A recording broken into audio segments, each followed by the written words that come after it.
Good evening, and thank you so much for joining me tonight.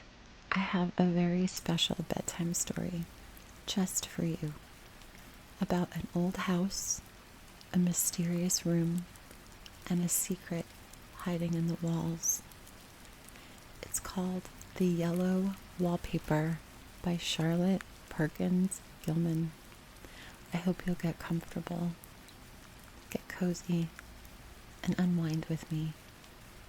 Let all your worries and all the problems of the day drift away, far away from your thoughts, far away from your body.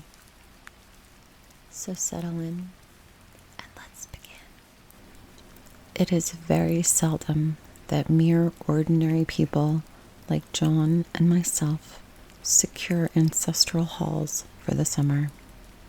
A colonial mansion, a hereditary estate, I would say a haunted house, and reach the height of romantic felicity. But that would be asking too much of fate. Still, I will proudly declare that there is something queer about it. Else, why should it be let so cheaply? And why have stood so long untenanted? John laughs at me, of course, but one expects that in a marriage. John is practical in the extreme. He has no patience with faith, an intense horror of superstition, and he scoffs openly at any talk of things not to be felt and seen and put down in figures. John is a physician, and perhaps, I would not say it to a living soul, of course, but this is dead paper and a great relief to my mind. Perhaps that is one reason I do not get well faster. You see, he does not believe I am sick. And what can one do? If a physician of high standing and one's own husband assures friends and relatives that there is really nothing the matter with one but temporary nervous depression, a slight hysterical tendency, what is one to do? My brother is also a physician and also of high standing, and he says the same thing. So I take phosphates or phosphites, whichever it is, and tonics, and journeys, and air, and exercise, and am absolutely forbidden to work until I am well again. Personally, I disagree with their ideas. Personally, I believe that congenial work with excitement and change would do me good. But what is one to do? I did write for a while in spite of them, but it does exhaust me a good deal, having to be so sly about it, or else meet with heavy opposition. I sometimes fancy that in my condition, if I had less opposition and more society and stimulus, but John says the very worst thing I can do is to think about my condition, and I confess it always makes me feel bad. So I will let it alone and talk about the house, the most beautiful place. It is quite alone, standing well back from the road, quite 3 miles from the village. It makes me think of English places that you read about, for there are hedges and walls and gates that lock, and lots of separate little houses for the gardeners and the people. There is a delicious garden. I never saw such a garden. Large and shady, full of box-bordered paths, and lined with long, grape-covered arbors with seats under them. There were greenhouses, too, but they're all broken broken now. There was some legal trouble, I believe. Something about the heirs and co-heirs. Anyhow, the place has been empty for years. That spoils my ghostliness, I'm afraid, but I don't care. There is something strange about the house. I can feel it. I even said so to John one moonlit evening, but he said what I felt was a draft and shut the window. I get unreasonably angry with John sometimes. I'm sure I never used to be so sensitive. I think it is due to this nervous condition. But John says if I feel so, I shall neglect proper self-control. So I take pains to control myself, before him at least, and that makes me very tired. I don't like our room a bit. I wanted one downstairs that opened on the piazza and had roses all over the window and such pretty old-fashioned chintz hangings, but John would not hear of it. He said there was only one window and not room for 2 beds, and no near room for him if he took another. He is very careful and loving, and hardly lets me stir without special direction. I have a scheduled prescription for each hour in the day. He takes all care for me, and so I feel basely ungrateful not to value it more. He said we came here solely on my account, that I was to have perfect rest and all the air I could get. Your exercise depends on your strength, my dear, said he, and your food somewhat on your appetite, but air you can absorb all the time. So we took the nursery at the top of the house. It is a big, airy room, the whole floor nearly, with windows that look all ways, and air and sunshine galore. It was a nursery at first, and then playroom and gymnasium, I should judge, for the windows are barred for little children, and there are rings and things in the walls. The paint and paper look as if a boys' school had used it. It is stripped off, the paper, in great patches all around the head of my bed, about as far as I can reach, and in a great place on the other side of the room low down. I never saw a worse paper in my life. One of those sprawling, flamboyant patterns committing every artistic sin. It is dull enough to confuse the eye in following, pronounced enough to constantly irritate and provoke study, and when you follow the lame, uncertain curves for a little distance, they suddenly commit suicide, plunge off at outrageous angles, destroy themselves in unheard-of contradictions. The color is repellent, almost revolting. A smoldering, unclean yellow, strangely faded by the slow-turning sunlight. It is a dull, yet lurid orange in some places, a sickly sulfur tint in others. No wonder the children hated it. I should hate it myself if I had to live in this room for long. There comes John, and I must put this away. He hates to have me write a word. We have been here 2 weeks, and I haven't felt like writing before, since that first day. I am sitting by the window now, up in this atrocious nursery, and there is nothing to hinder my writing as much as I please, save lack of strength.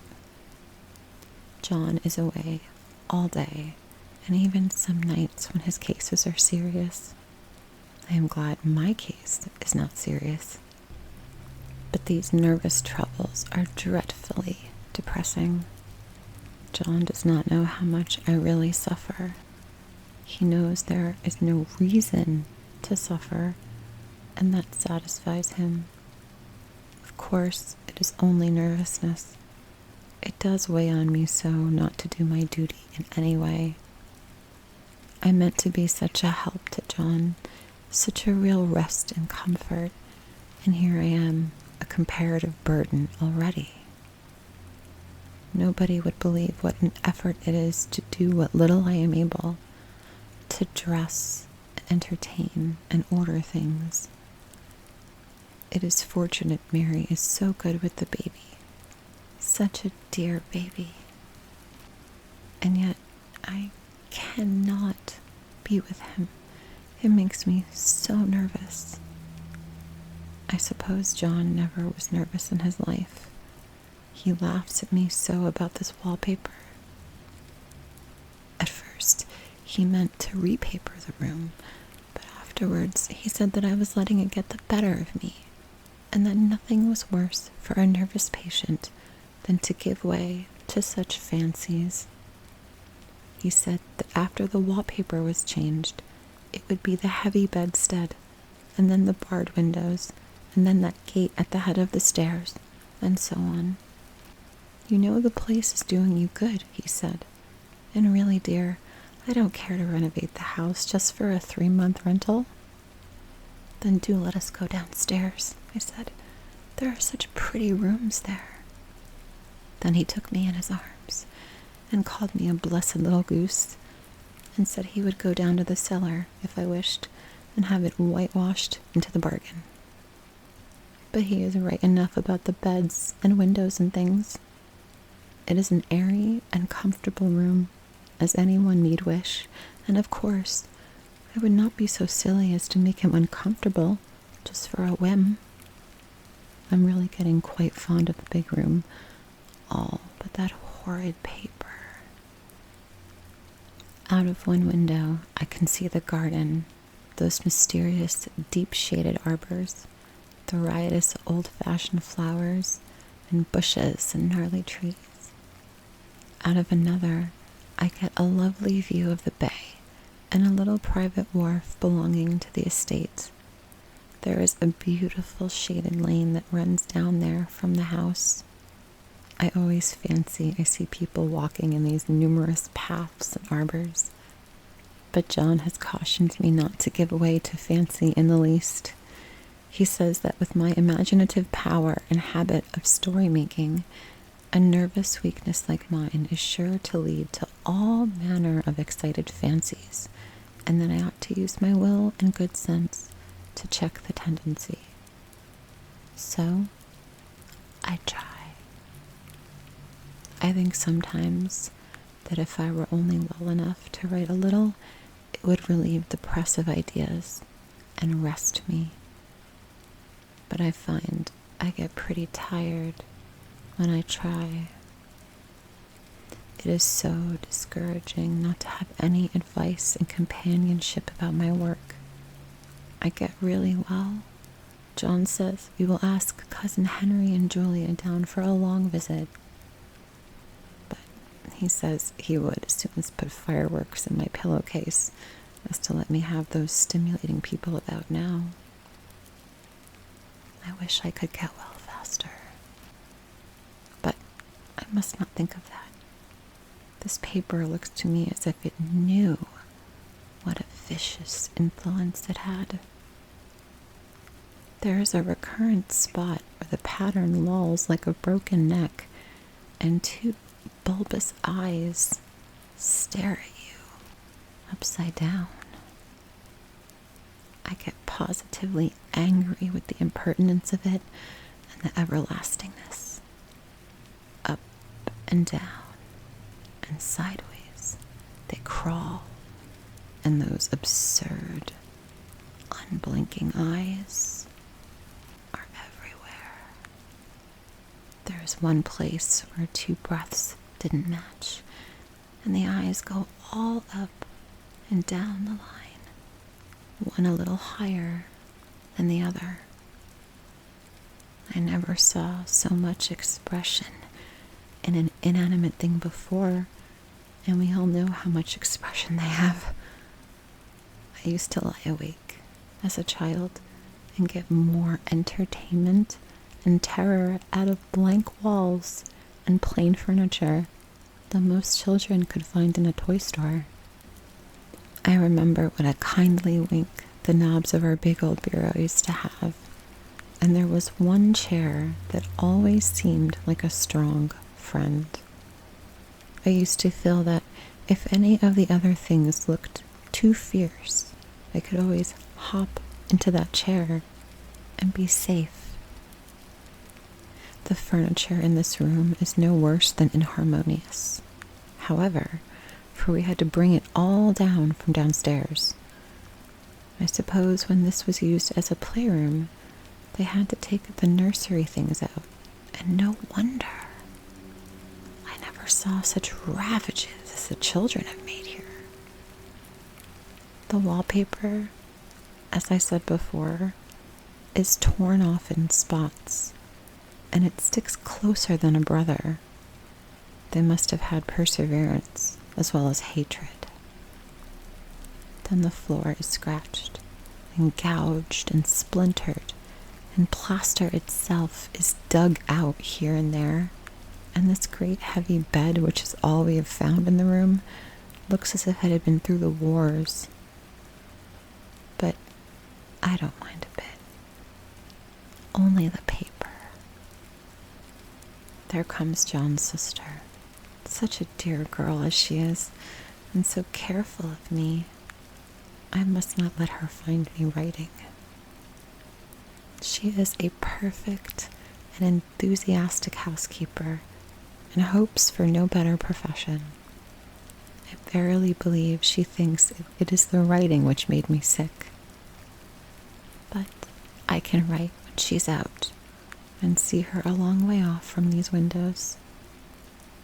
There is one that commands the road, a lovely, shaded, winding road, one that just looks off over the country. A lovely country, too, full of great elms and velvet meadows. This wallpaper has a kind of sub-pattern in a different shade, a particularly irritating one, for you can only see it in certain lights, and not clearly then.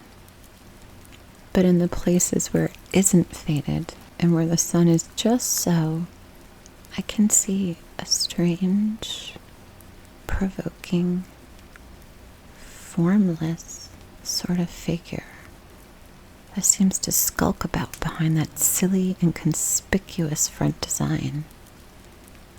There's Sister on the stairs. Well, the 4th of July is over. The people are gone, and I am tired out. John thought it might do me good to see a little company, so we just had Mother and Nellie and the children down for a week. Of course, I didn't do a thing. Jenny sees to everything now. But it tired me out all the same. John says if I don't pick up faster, he shall send me to Ware Mitchell in the fall. But I don't want to go there at all. I had a friend who was in his hands once, and she says he's just like John and my brother, only more so. Besides, it is such an undertaking to go so far.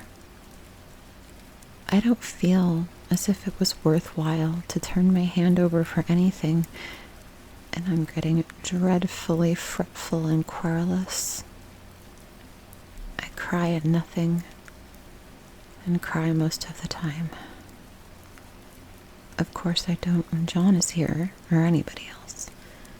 But when I'm alone, and I am alone a good deal just now. John is kept in town very often by serious cases, and Jenny is good and lets me alone when I want her to. So I walk a little in the garden or down that lovely little lane, sit on the porch under the roses, and lie down up here a good deal. I'm getting really fond of the room in spite of the wallpaper. Perhaps because of the wallpaper. It dwells in my mind so. I lie here on this great, immovable bed. It is nailed down, I believe, and I follow that pattern by the hour. It is as good as gymnastics, I assure you.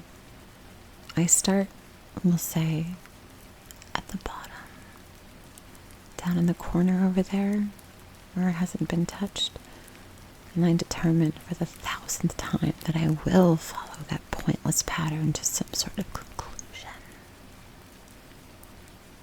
I know a little of the principle of design, and I know this thing was not arranged on any laws of radiation or alternation or repetition or symmetry or anything else I've ever heard of. It is repeated, of course, by the breaths, but not otherwise. Looked at in one way, each breath stands alone.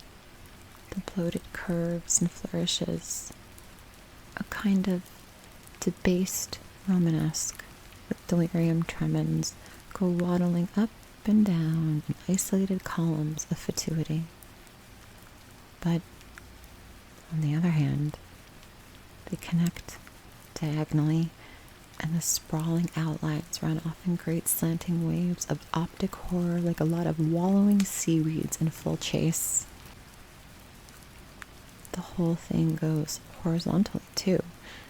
At least, it seems to, and I exhaust myself in trying to distinguish the order of its going in that direction. They have used a horizontal breath for a frieze, and that adds wonderfully to the confusion. There is one end of the room where it's almost intact, and there, when the crosslights fade and the low sun shines directly upon it, I can almost fancy radiation after all. The interminable grotesques seem to form around a common center and rush off in headlong plunges of equal distraction. It makes me tired to follow it. I'll take a nap, I guess. I do not know why I should write this.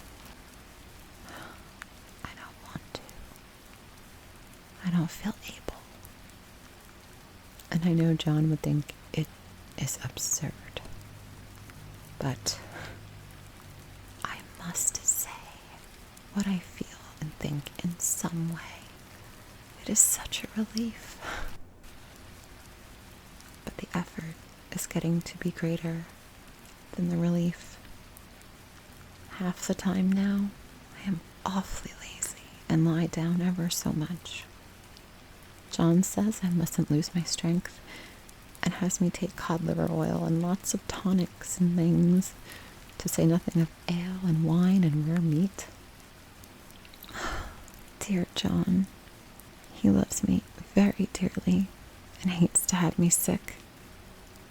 I tried to have a real, earnest, reasonable talk with him the other day and tell him how I wish he would let me go and make a visit to Cousin Henry and Julia. But he said I wasn't able to go, nor able to stand it after I got there, and I did not make out a very good case for myself, for I was crying before I had finished. It is getting to be a great effort for me to think straight. Just this nervous weakness, I suppose.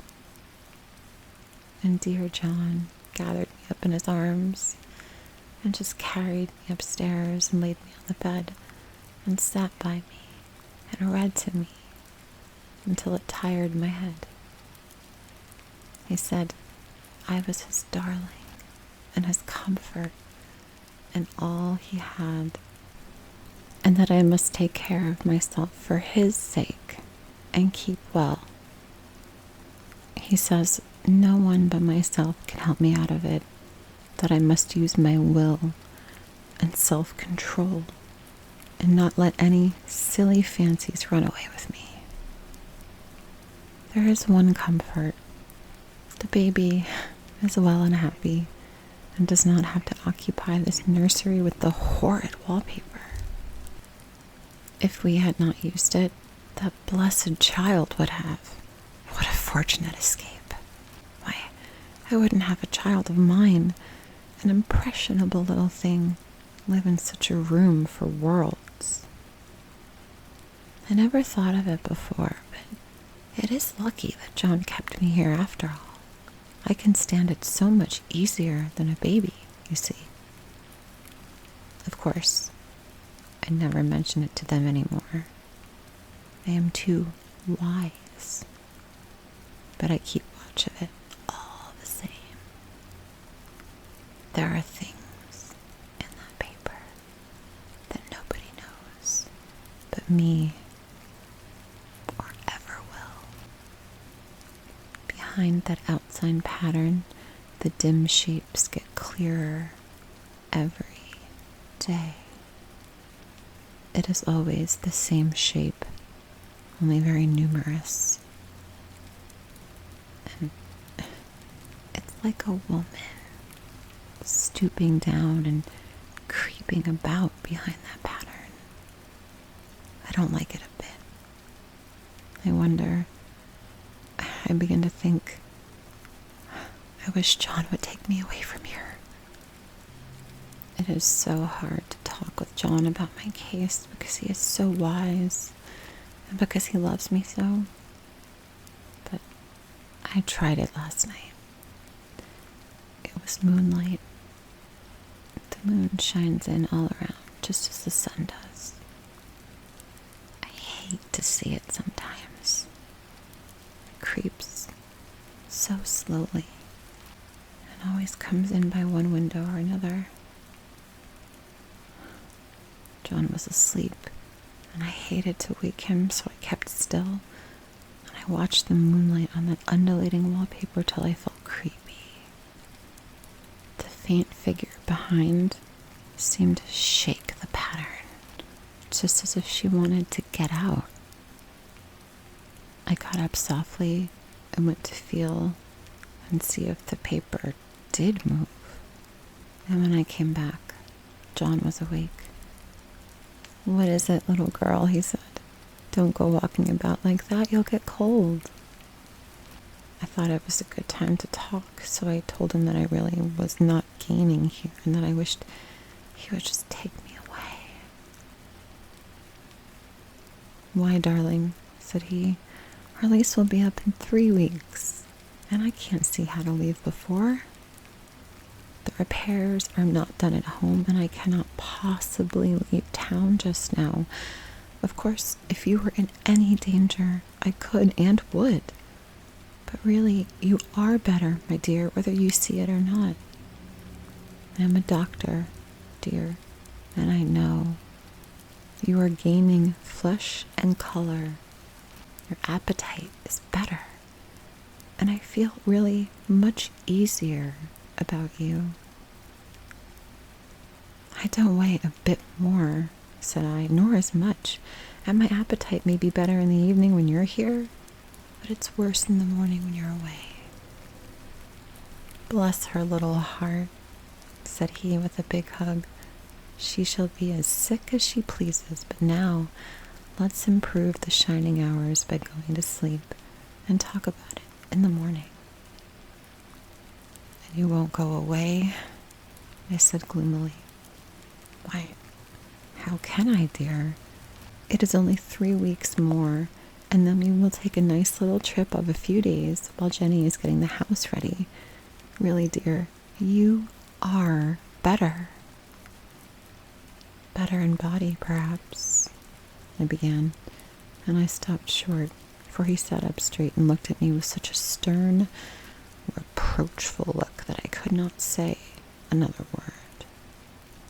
"My darling," said he, "I beg of you, for my sake and for our child's sake as well as your own, that you will never for one instant let that idea enter your mind. There is nothing so dangerous, so fascinating to a temperament like yours. It's a false and foolish fancy. Can you not trust me as a physician when I tell you so? So, of course, I said no more on that score, and we went to sleep before long. He thought I was asleep first, but I wasn't. And I lay there for hours trying to decide whether that front pattern and the back pattern really did move together or separately. On a pattern like this, by daylight, there is a lack of sequence, a defiance of law that is a constant irritant to a normal mind. The color is hideous enough, and unreliable enough, and infuriating enough, but the pattern is torturing. You think you've mastered it, but just as you get well underway and following, it turns a back somersault, and then there you are. It slaps you in the face. It knocks you down and tramples upon you. It's like a bad dream. The outside pattern is a florid arabesque, reminding one of a fungus. If you can imagine a toadstool in joints, an interminable string of toadstools budding and sprouting in endless convolutions, why, that is something like it. That is, sometimes. There is one marked peculiarity about this paper, a thing nobody seems to notice but myself, and that is that it changes as the light changes. When the sun shoots in through the east window, I always watch for that first long, straight ray. It changes so quickly that I can never quite believe it. That is why I watch it always. By moonlight, the moon shines in all night when there is a moon. I wouldn't know it was the same paper. At night, in any kind of light, in twilight, candlelight, lamplight, and worst of all, by moonlight, it becomes bars. The outside pattern, I mean, and the woman behind it, as plain as can be. I didn't realize for a long time what that thing was that showed behind the dim sub-pattern, but now I'm quite sure it is a woman. By daylight, she's subdued and quiet. I fancy it's the pattern that keeps her so still. It is so puzzling. It keeps me quiet by the hour. I lie down ever so much now. John says it's good for me and to sleep all I can.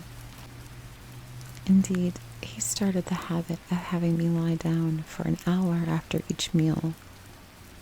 It is a very bad habit, I'm convinced. For you see, I don't sleep. And that cultivates deceit, for I don't tell them I'm awake. Oh no. The fact is, I'm getting a little afraid of John. He seems very queer sometimes, and even Jenny has had an inexplicable look. It strikes me occasionally, just as a scientific hypothesis, that perhaps it was the paper. I have watched John when he did not know I was looking, and come into the room suddenly on the most innocent of excuses. I've caught him several times looking at the paper. And Jenny too. I caught Jenny with her hand on it once. She didn't know I was in the room. And when I asked her in a quiet, a very quiet voice, with the most restrained manner possible, what she was doing with the paper. She turned around as if she had been caught stealing, and she looked quite angry. Asked me why I should frighten her so much. Then she said that the paper stained everything it touched, that she'd found yellow smooches on all my clothes and John's, and she wished we would be more careful. Did not that sound innocent? But I know she was studying that pattern, and I'm determined that nobody shall find it out but myself. Life is very much more exciting now than it used to be. You see, I have something more to expect, to look forward to watch. I really do eat better, and I'm more quiet than I was. John is so pleased to see me improve. He laughed a little the other day and said I seemed to be flourishing in spite of my wallpaper. I turned it off with a laugh. I had no intention of telling him it was because of the wallpaper. He would only make fun of me. He might even want to take me away. I don't want to leave now until I found it out. There's a week more. I think that'll be enough. I'm feeling ever so much better. I don't sleep much at night, for it's so interesting to watch developments, but I sleep a good deal in the daytime. In the daytime, it's tiresome and perplexing. There are always new shoots on the fungus and new shades of yellow all over it. I cannot keep count of them, though I have tried conscientiously. It is the strangest yellow, that wallpaper. It makes me think of all the yellow things I ever saw. Not beautiful ones like buttercups, but old, foul, bad yellow things. But there's something else about that paper. The smell. I noticed it the moment we came into the room, but with so much air and sun, it wasn't bad. But now we've had a week of fog and rain, and whether the windows are open or not, the smell is there. It creeps all over the house. I find it hovering in the dining room, skulking in the parlor, hiding in the hall, lying in wait for me on the stairs. It gets into my hair. Even when I go to ride, if I turn my head suddenly, and surprise, there's the smell. Such a peculiar odor, too. I've spent hours in trying to analyze it to find out what it actually smells like. It's not bad at first, and very gentle, but quite the subtlest, most enduring odor I've ever met. In this damp weather, it's awful. I wake up in the night and I find it hanging over me. It used to disturb me at first. I thought seriously of burning the house to reach that smell.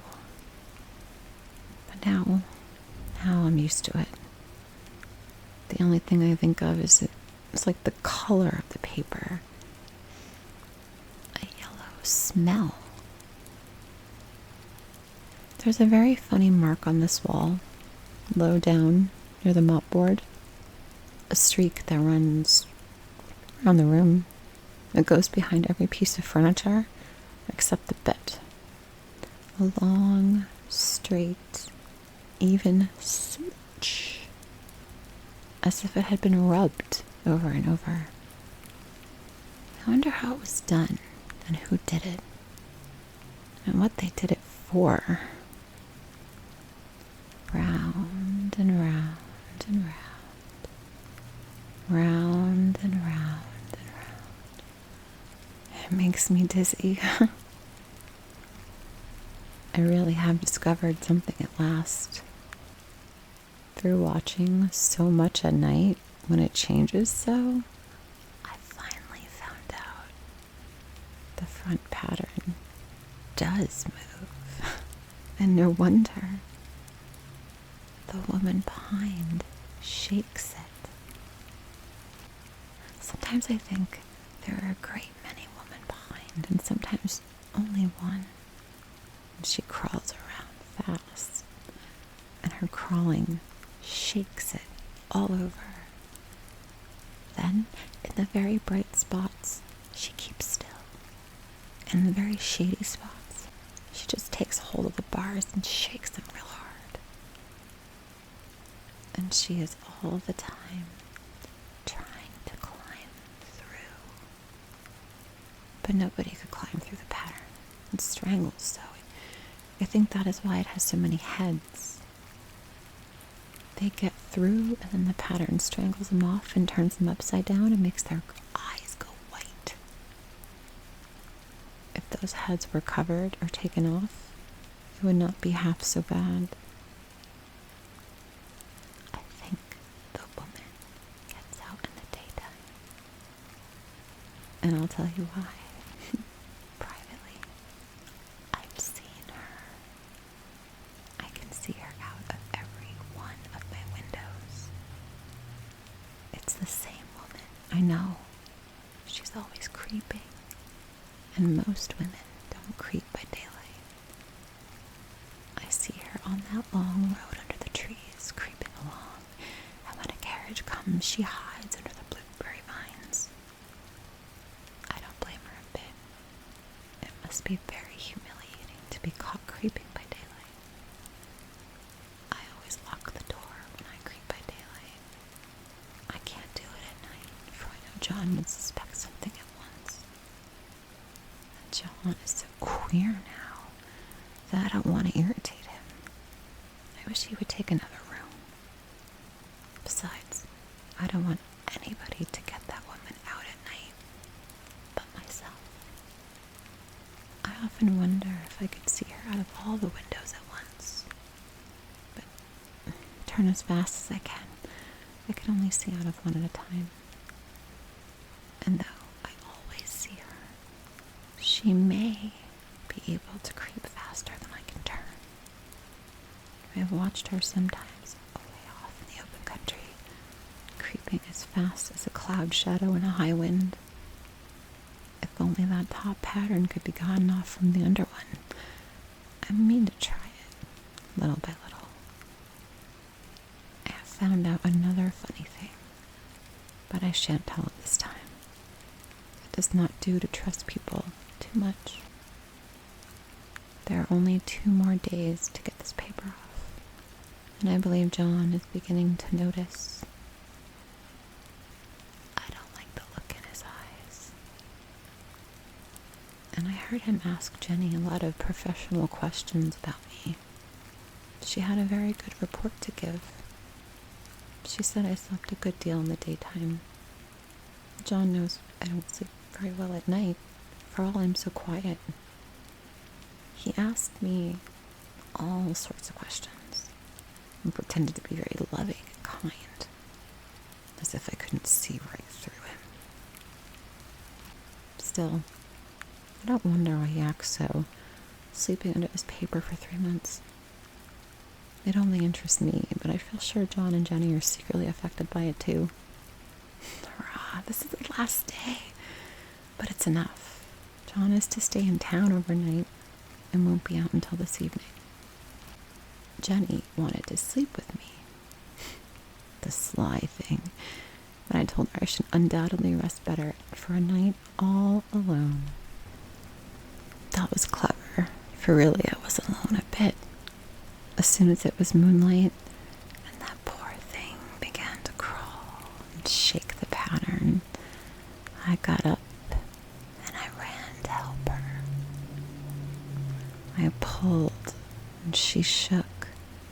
I shook and she pulled. And before morning, we had peeled off yards of that paper a strip about as high as my head and half around the room. And then, when the sun came and that awful pattern began to laugh at me, I declared I would finish it today. We go away tomorrow, and they're moving all my furniture down again to leave things as they were before. Jenny looked at the wall in amazement, but I told her merrily that I did it out of pure spite at the vicious thing. She laughed and said she wouldn't mind doing it herself, but I must not get tired. How she betrayed herself this time. But I'm here, and no person touches this paper but me. Not alive. She tried to get me out of the room. It was too patent. But I said it was so quiet and empty and clean now that I believed I would lie down again and sleep all I could. And I told her not to wake me, even for dinner. I would call when I woke. So now she's gone, and the servants are gone, and the things are gone, and there's nothing left but that great bedstead nailed down with the canvas mattress we found on it. We shall sleep downstairs tonight and take the boat home tomorrow.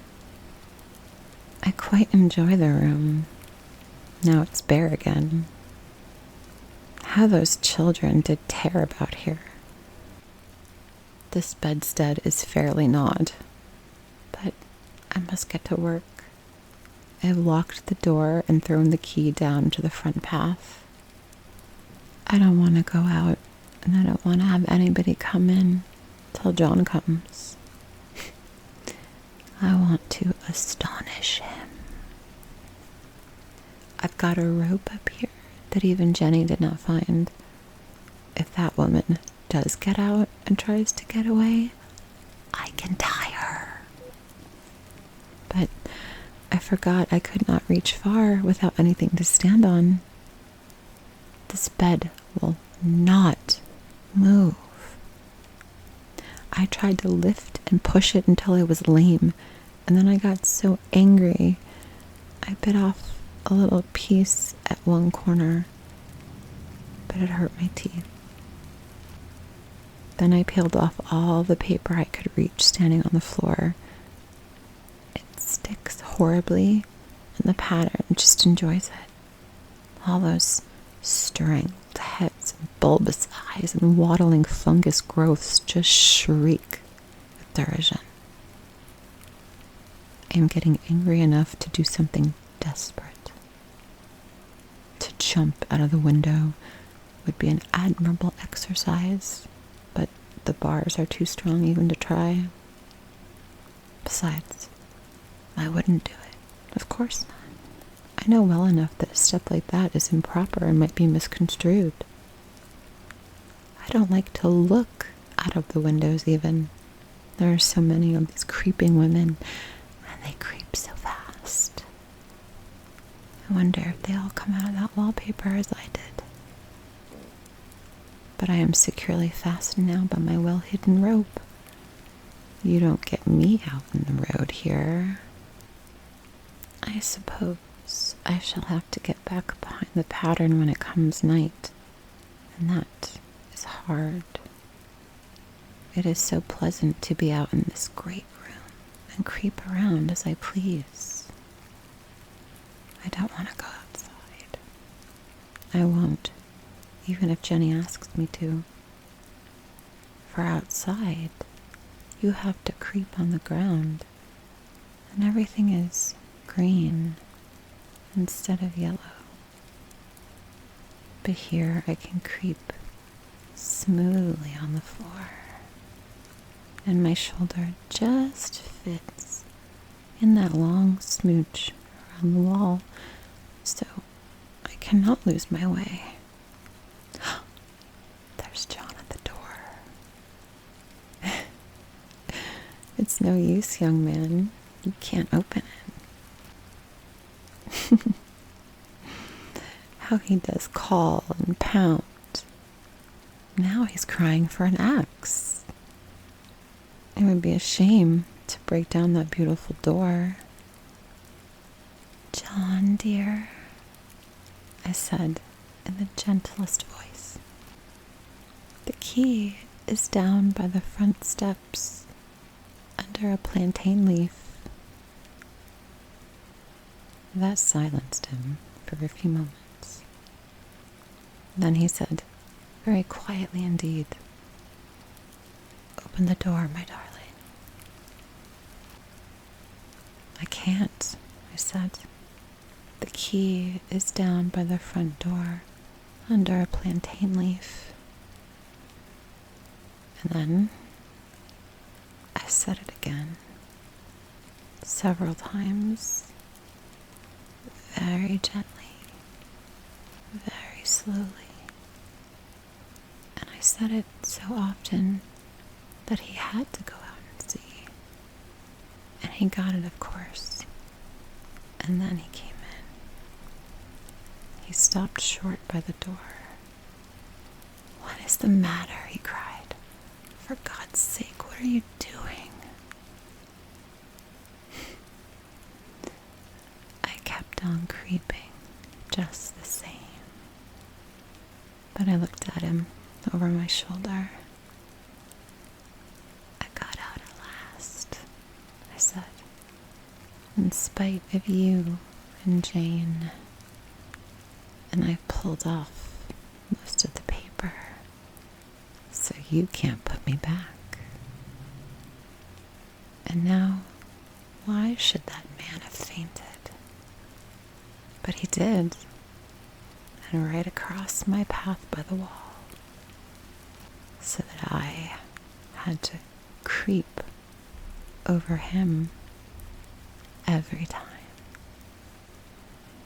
Thank you so much for joining me tonight. I hope you enjoyed the story. Please consider giving the video a thumbs up and subscribing to my channel. See you in the next one. Sweet dreams.